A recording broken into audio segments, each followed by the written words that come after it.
Everyone. Welcome back to our podcast, which is Inner Landscapes. So it's June, meaning it's Men's Mental Health Month. And today we're diving into the emotional lives of men, something that I believe is often overlooked and misunderstood. And I believe that we should break the stigma around men in mental health. So we're hoping this episode sparks more conversation around the emotional well being of the men in our lives, our fathers, brothers, partners, husbands, friends, sons, anyone who's struggling at this moment. So we want to reach out a helping hand for them to feel like it's okay to not be okay. So joining me today are my co hosts. So we have Najad and we also have Tasha. And today we're also honored to have a very special guest, someone I personally admire deeply, my father, Mr. Bilal Dodi. So it's a pleasure to have you. Thank you so much. And so he is a dedicated professional, a father, of course, and someone with a lot of life experience that we are very excited to learn from. So let's start by understanding what it was like to grow up in a different time. So Tasha, do you want to take this one? Yeah, thanks, Sorry. So I think this is such an important place to begin because how we learn to deal with emotions usually starts when we're really young, right? So for many men, at least those that I know of, learning learning emotions come with the strict rules like don't cry, toughen up, be a man. So this message may sound small, but they actually shape how boys grow up into men who struggle to express their emotion. So, Mr. Dodi, I'd really love to hear your take on this. Like when you were younger, how did society expect men to deal with emotions? Was there space to talk about feelings? Was it safe? Or was it seen as something to avoid? What do you think? The society that I was living in, just a little brief history about me. We was brought up in Pakistan, and the Pakistan in the 80s and 90s when I was a teenager and when I was a young adult. Um, Nobody knew about mental health. Yeah. This topic was simply not there. If you were not feeling up to the mark, you didn't know that this was something to do with, or we didn't know it was something to do with, or this is a topic in the mental health side of things. It was just you simply dealt with it. You dealt with it yourself. You were feeling down, if you're feeling low, if you were feeling sad or depressed, anxious, whatever. You would just talk to friends or talk to people and you get out of it. But as a proper subject, as a proper category, we weren't aware of these categories or of these classifications that this could be a part of this side of the studies. So, yeah, growing up, as I told you, we weren't aware that we had to talk about these things. We didn't know that there is uh, there's this side of a subject that helps to deal with it. You would just deal it on your own. You didn't know that you had to go to somebody who could help you out. In fact, to be very honest, we didn't even know that this was a mental health issue. Right. Yeah. And That was the level of unawareness, if I may call it. We were totally unaware of this aspect when we grew up. yep. So yeah, if you say that the society gave us space, or if there was enough, so I will say yes, it gave us space because there was nothing there. It was all empty. It was Right, all you're empty right. at that time. Yeah, Yeah. so that's how it was. Nothing really much about it. But yes, there were people who were who were diagnosed with serious issues. Mm. They, of course, were then helped. They had to go to hospitals or to professionals to seek help for their issues. But short of a short of a complete nervous breakdown, we dealt with it ourselves. Right, right. And do you think like those things have changed today? Like, do you say things differently now? Yes, yes, that is for sure there. When I go back now and I see the society and I talk to people, I talk to my cousins, so the awareness, let's say what's the word I'm looking for here? The people are now much, much more aware that this Yeah, could be an issue, or this stems from mental health. This stems from the mental health side. It's not right. just a mood. It's not just how I'm feeling today. So that awareness or that recognition of the situation, or that recognition of what you're feeling now, is definitely increased. Yep, yep, It has yeah. definitely it and it has definitely now accepted that, okay, the that depression as a symptom, or depression as a not as a symptom, I'm sorry, depression as a mental health issue, anxiety as a mental health issue, is now recognized. Right, right. Yeah, and I agree with you. Because that highlights how different things were back then. And it struck me that you said, oh, you guys didn't talk about it. But just because, like people don't talk about it doesn't mean it's not there, right? So Yes. there's so much to unpack here. Najat, what stood out to you actually? And honestly, I'm happy in a way that awareness is increasing now. But then my question is like, why do you think still men don't seek mental health assistance? Could you think there's Very interesting some question. boundaries maybe or stigma? Well, I'm pretty sure there is stigma, because we have all been brought up, and this thought has been drilled into us that men have to be stronger, men have to be a man. They have to, just take it and deal with it themselves. Mm-hmm. But that is why men, I think, since the early, if we go back into civilization, uh, when people were hunter gatherers, so yeah, even getting food was a life threatening issue, right? Yeah. And you could be killed by the animal you were taking. So yeah, the roles that were selected by men and women were different. And because men were doing more dangerous work, so that is where I think it stemmed from. Once we started doing the dangerous work, or let's say men started doing the outdoor work, and then all the stress that came along with it started defining how men should behave. And in that way, it came down through the centuries that there's a certain behavior, there is a certain method of going about your life, or how that you have to follow. And that was somehow selected to be stoic, be reserved, keep all your thoughts to yourself, try to protect the supposedly weaker part of the equation, which were women at that time. Yes. So most of this requirement to be strong and to not be expressive of emotions was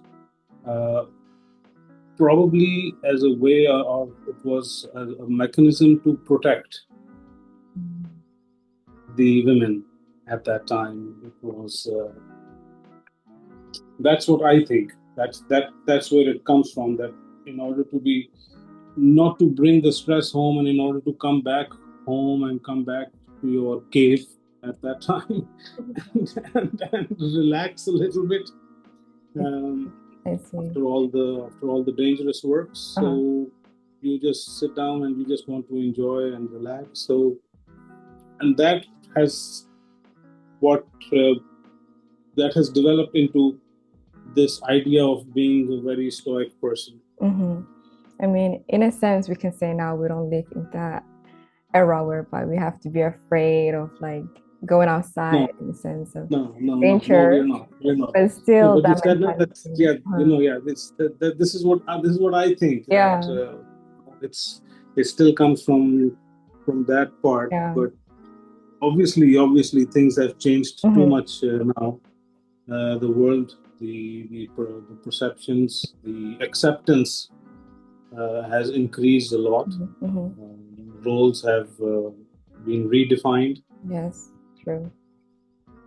So it's not necessary at this point, um, because when I use the word protect, Mm-hmm. I may be opening myself up to a lot of criticism that how dare you suggest that women need protection these days. I know, but that is what I think. That is See. why these roles or these mental attitudes developed. Mm-hmm. I mean, for me, one thing that really stand out is again the roles. Just like women are given roles in society, men are also given roles, and emotion itself it's seen as weak. So because man cannot be weak, then they cannot associate themselves with emotion. Do you think that's is the way it is for men in a sense? Emotions, showing emotions as a sign of weakness. Mm. Um, I think no, Mm-hmm. it's not a sign of weakness because in any way, I don't feel that showing emotion is a weakness at all. It's at the end of the day, we are also humans. Yeah. Men also have hearts. Men also men also feel, Uh-huh. and yes, but. Um, Well, to from a be able society to be able to yes to be able to uh-huh. express, let's say, happiness, sadness, grief, joy, ecstasy. Mm-hmm. It's I don't think it's a sign of weakness to express these emotions. Now, whether the society accepts this, Mm-hmm. yes, the current society does. The olden times, they were also accepting, maybe not so the negative ones, but the positive ones, the positive emotions, the happy emotions. Yes, there was no issue with that. But Mm-hmm. once you started expressing anger, once you started expressing, you know, fear, Mm. so that is where you were expected to then be in control all the time. Mm. I see. I mean, So from my observation, a lot of one emotion men are in, I think societal level, one emotion that men are kind of accepted to express. And this is just my observation. You can tell me from your perspective. I'm sorry, you'll have to please repeat that. I couldn't hear you properly. Can you hear me now? Sorry, can you hear Yes, me? yes. Yeah, I was saying, just looking, observing, like even from my culture, like growing up in Somalia, like one emotion that for men was kind of allowed to express was anger per se, but the rest of the Okay. emotions was like you cannot cry, you cannot. Okay, happiness, yeah, but still not too much in a sense. Is that similar in Pakistan, like growing up? No, no. We were able to express anger. We were allowed. There was no issue in letting go. Mm. It was not as a societal issue. Pakistan being a very many of our values, many of our um, behaviors are governed by religion. Mm. Uh, being a Muslim country, Mhm. that has definitely played a big part in the Mhm. mental setup, if I may call it, of the nation. Yes, there are extremists. There are people who take it to a very bad level as well. But the general population, it's and because I have grown up there, and that is where most of my experiences are from. So religion plays a lot of part, a big part in in how we have grown up and grown up with. I mean, and Islam also gives us a lot of support. It also gives us a lot of hope. It also gives us a lot of methods of how to deal with what you're feeling. So in that case, because we have been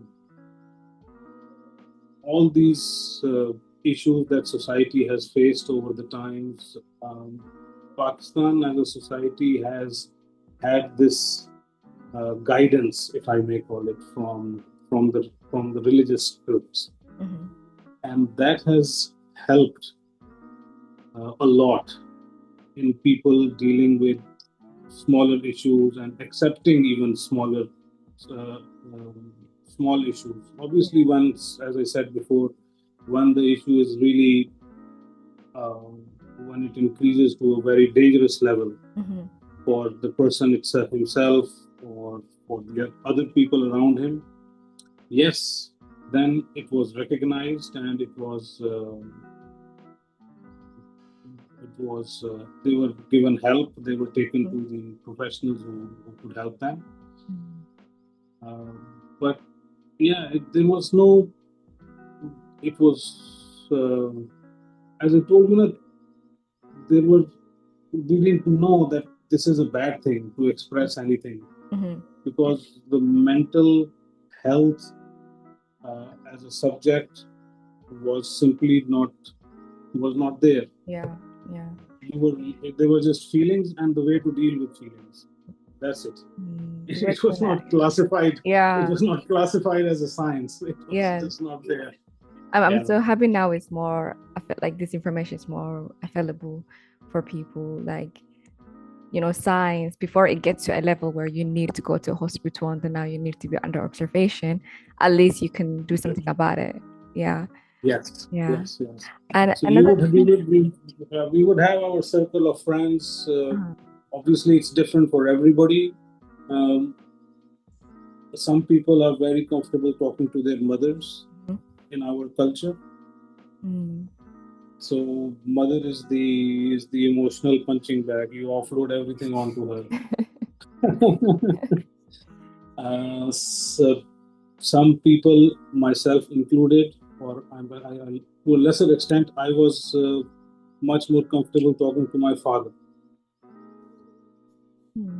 Whatever I would feel, whatever I would see, I would go to him, and he'd try to understand what my problem was. He'd try to quote some scripture, give me an example from the Prophet's life, or something that this happened, so this is how you deal with this situation.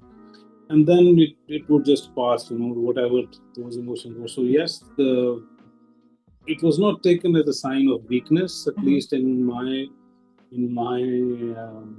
circle. Yeah. Of people I grew up with, the people I had all around me, they would support. They would accept whatever you're feeling, and then they would try to guide if it were negative, guide if the feelings were negative at that time, and participate and contribute to the positive ones. I'm glad you had that supportive circle. Yes. It's really important. Yes. Another thing I'm really glad. One last thing I'm really curious about is, of course, one of the main roles men play in society always being fathers as well. So I was just wondering, you as a father, when it comes to emotionally, do you feel like you had to kind of hold it all together, be the one that, or was there like a pressure for you to like not show it and hold it together and control the emotions? How was that experience in a sense, basically, for you? Growing up with Naima, it was all the time. No. Um, um, Obviously, situations arise in every family Yeah. where people are not seeing eye to eye, and conflicts, quarrels, they happen all the time. So yes, the dad, or yes, we have to hold it together many times. Even though I am not feeling up to the mark, I may be stressed because of some other reasons. But once you get home and you find that he said this and she said this and I did this and why did he do that, and this is so always the standard Like waiting sibling for you. stuff. Yeah. Yes, so it's waiting for you, and then yes, you have to be there, and then you have to play the part of sometimes a guy, and then sometimes a friend, and then sometimes a general, maybe, and then sometimes a judge, and a very some very few times an executioner as well. So yeah, A this lot yeah, of these, Sometimes- pressure. yeah, and sometimes yeah. also the emotional punching bag for some people. For some people, yeah. So yeah, um, as a father, yes, I think this is the basic role. He has to be. Any father should be like this.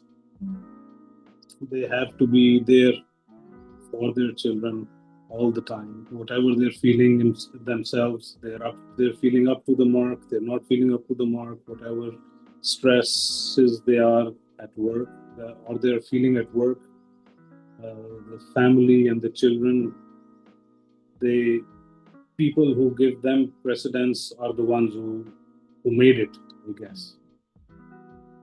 I mean, Who are there for the children in spite of whatever's happening at work. mhm.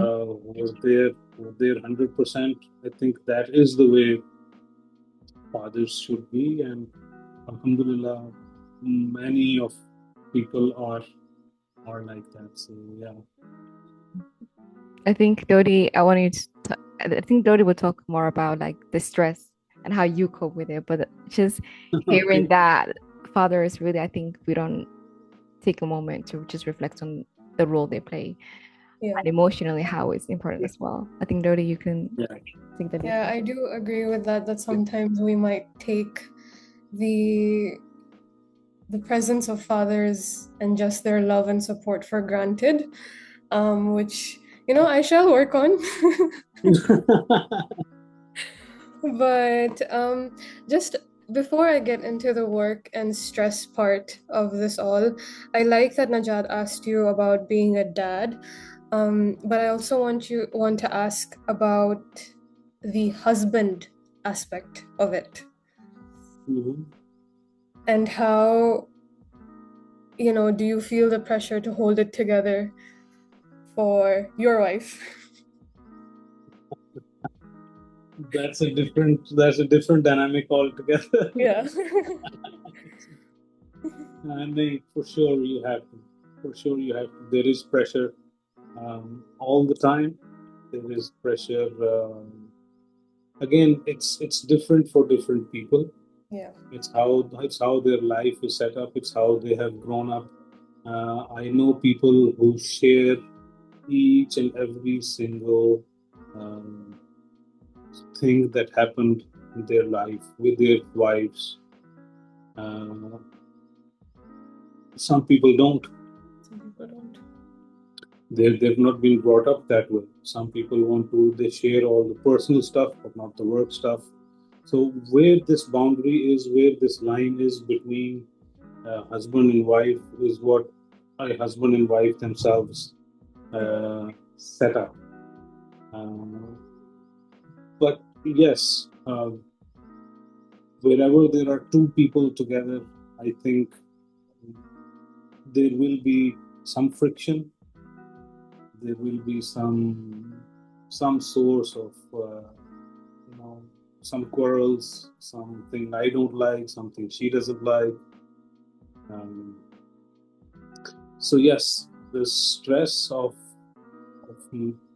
managing and keeping a relationship going is always there,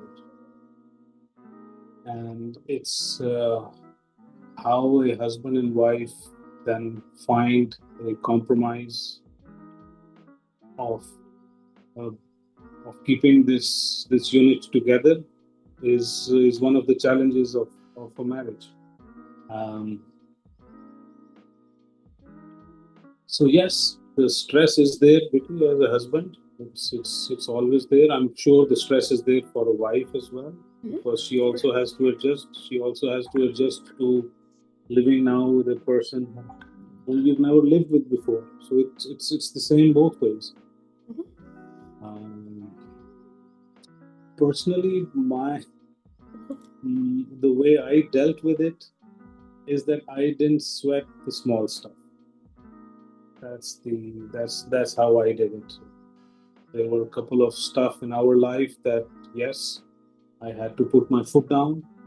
I did. I drew a red line, and I'm grateful, very, very grateful to Allah and to my wife that she accepted the red line, and then whatever that spark that was about to explode did not. So yeah, it was. It's different in every relation. It's different of how people arrange. But yes, the stress is there, and you find mechanisms to cope with it. But then again, you find the mechanism when you want to find the mechanism. If you want to proceed, if you want to do it, if the main the tier one decision is there that yes, this is the relation that is more important for me, and I will do whatever it takes to keep it running. So that is how you deal with that stress. That is how you deal with those situations. Is that okay? I will not let it go up to a point where this breaks down. So you de-escalate the situation before that happens. But again, that is if you want to. That's so true. But it is how you described it. It is a beautiful relationship. Absolutely. It's amazing. There is nothing better. If it's working well, there is nothing better in this life. Yes. Thank you. Alhamdulillah. Alhamdulillah. And it goes both ways. It goes both ways. If you draw a red line or if she draws a red line, it's the matter of understanding and supporting each other no matter what. It's respecting that red line. Yes, that okay. Yes. This is where that person ends, because it's just, for me, it's just basic. That yes, the other partner is an individual. It's a human being. They have their own likes and dislikes, and you have to respect them. Not only that, you have to give them that area of influence or that sphere in which they can just do whatever they like to do. Okay. So if you are able to do that, and if you are able to just give the other person space to be what they want to be and do what they want to do, then those stress levels come down. So that is how you manage it. That once very small example I will give you. I was on a plane once, and there was this woman with a child. She was traveling alone with her small child, and the child was obviously being a child and was being disturbed by the air pressure and by the unfamiliar surroundings and the strangers all around him. And he started crying, and the mother started to be agitated. And then the child simply did not calm down. And there was this other woman, an elder woman, who was sitting with that young lady, and she immediately advised the woman to calm down. If you will calm down, your child will calm down.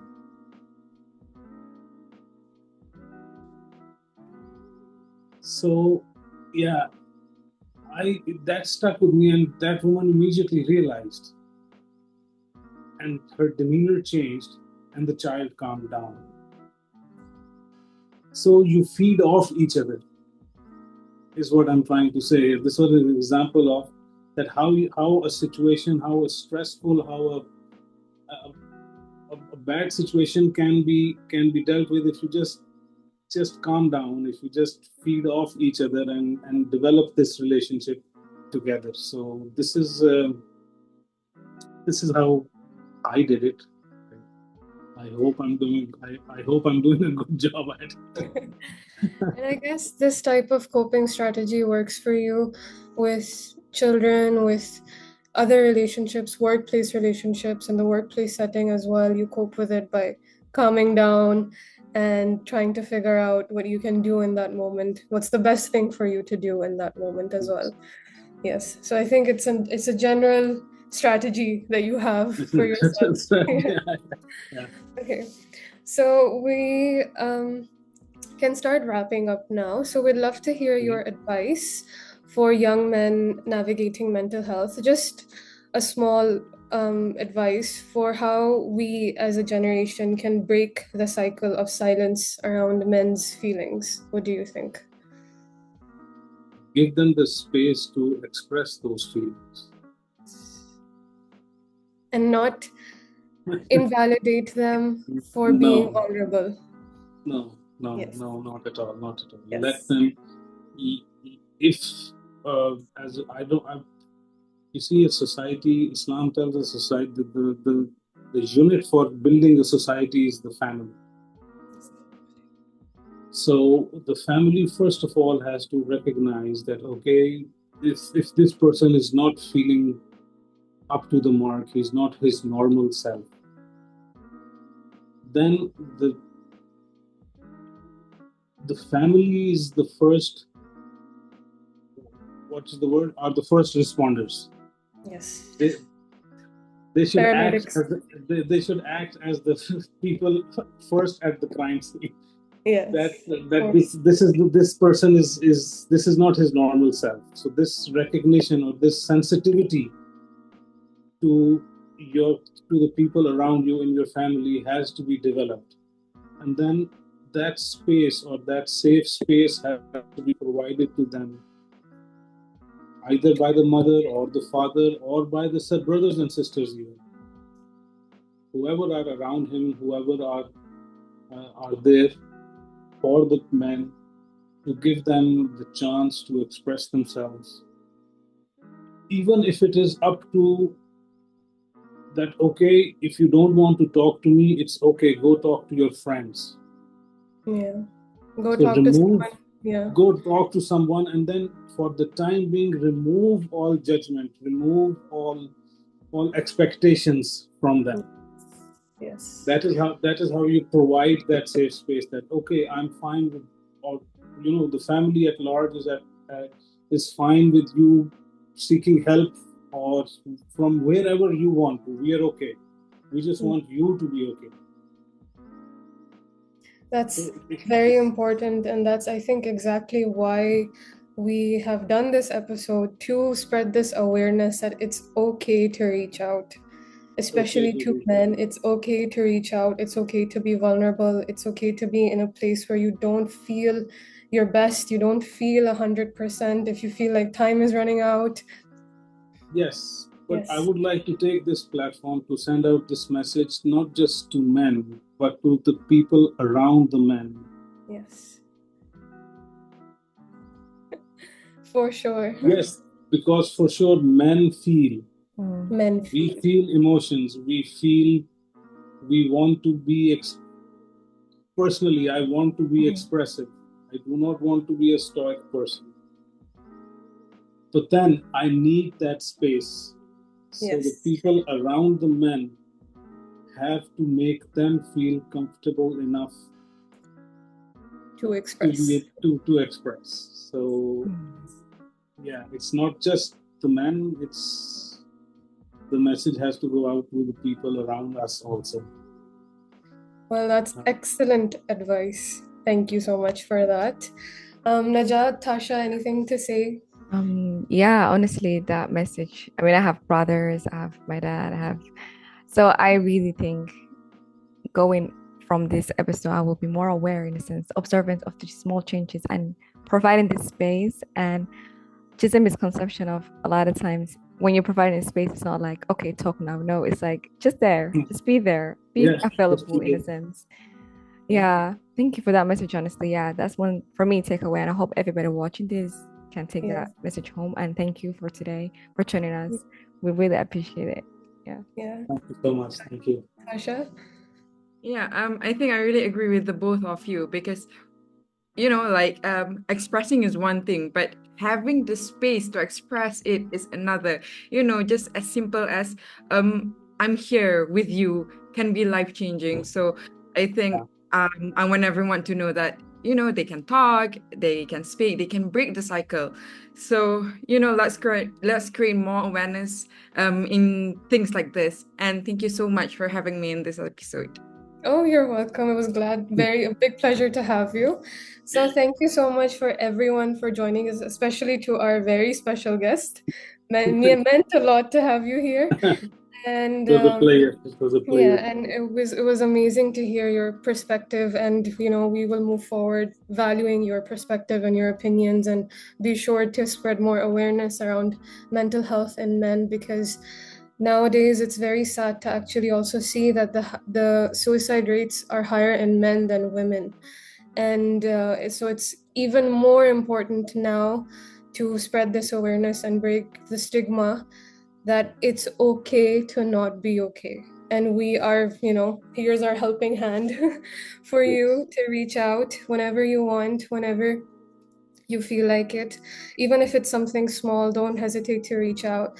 So yeah, thank you so much to everyone, and I hope you enjoyed this episode, and we'll see you very soon. Thank you. Thank you very much. Thank you.